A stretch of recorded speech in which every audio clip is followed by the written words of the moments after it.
Isa sa mga pangunahing bilihin na pinaglalaanan ng budget ng bawat pamilyang Pilipino ay ang bigas.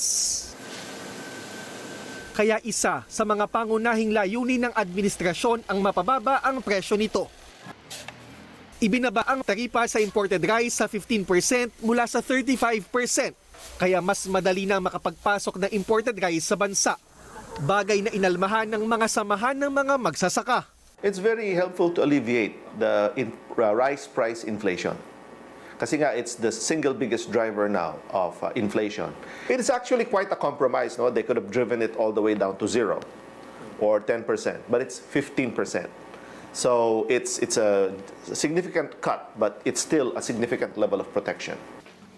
Inilunsad din ngayong buwan ang Bigas 29 program, kung saan binebentahan ng 29 pesos kada kilong bigas ang vulnerable sector o ang mga mahihirap na Pilipino.